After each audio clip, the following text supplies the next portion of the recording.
Nicolas, l'économie encore. Avec ce chiffre, la croissance africaine reste positive, mais elle marque le pas, plus 1,7% en 2016 pour le continent. L'Afrique qui décolle, mais qui bute parfois sur une mondialisation aux effets pervers. À l'image de cet animal, regardez, une vache, une simple vache laitière du Sénégal, elle incarne le paradoxe d'un pays qui pourrait être autosuffisant, mais qui reste dépendant d'une production européenne importée à prix cassé.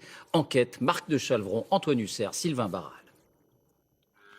De vastes étendues pour faire courir des troupeaux de vaches à foison. Un peuple d'éleveurs sénégalais au nombre de 200 000 et un goût prononcé pour le lait. Et pourtant, à Dakar, la capitale du pays, on ne le consomme qu'en poudre ou presque, produit à l'étranger.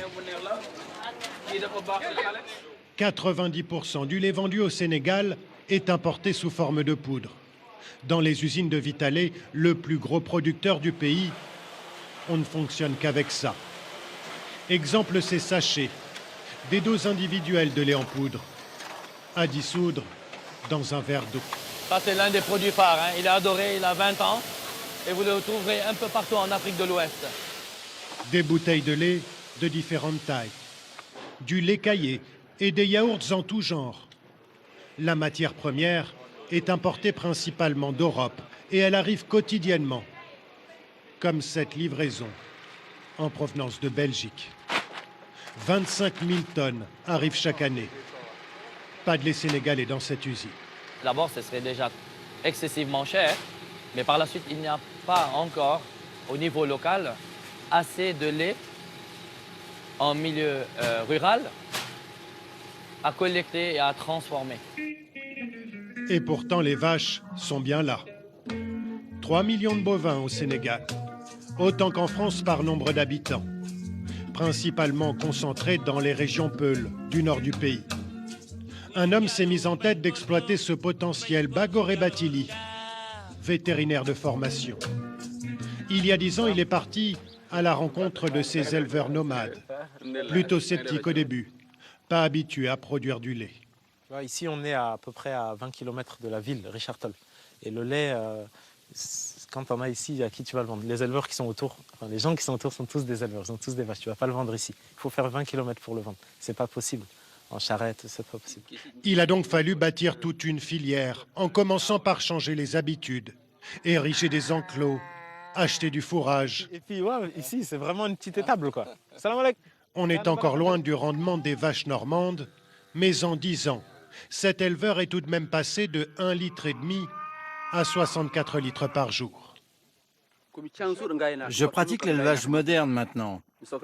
Je ne veux plus forcément d'un grand troupeau, je préfère avoir des vaches laitières qui produisent beaucoup.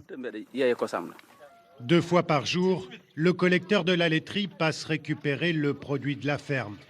Avec son tricycle motorisé, il fait la tournée des villages. La laiterie du Berger travaille aujourd'hui avec 800 éleveurs dans un rayon de 30 km autour de la ville de Richard Toll, là où se trouve l'usine. En 10 années, la laiterie du Berger est devenue le 2e producteur de yaourt au Sénégal. Problème, l'entreprise a beaucoup de mal à être rentable. La mise en place d'une filière coûte extrêmement cher, et ce d'autant plus que la fiscalité sénégalaise ne lui est pas du tout favorable, selon Bagoré Batili. Le paradoxe ultime ici, c'est que pour amener 1 litre de lait de collecte de la brousse de Richard Toll à l'usine, on aura payé plus de taxes que pour amener 1 litre de lait reconstitué à partir de poudre qui vient de Nouvelle-Zélande ou d'Europe. Les barrières douanières sont faibles et localement, on paye énormément de taxes. D'après les calculs de son entreprise, sur ces 2 produits similaires, Vous pouvez me dire combien ça coûte? l'État sénégalais prélève 3 fois plus d'argent sur celui qui est fabriqué avec du lait local, taxé à 26% contre 8% seulement pour le lait importé. C'est tout le défi pour l'État sénégalais qui, d'un côté, affiche sa volonté de soutenir ses éleveurs, mais qui, de l'autre, ne peut se permettre de trop taxer le lait importé sans prendre le risque d'augmenter le prix d'un bien essentiel à la population. Difficile dans ces conditions de faire émerger une filière locale du lait.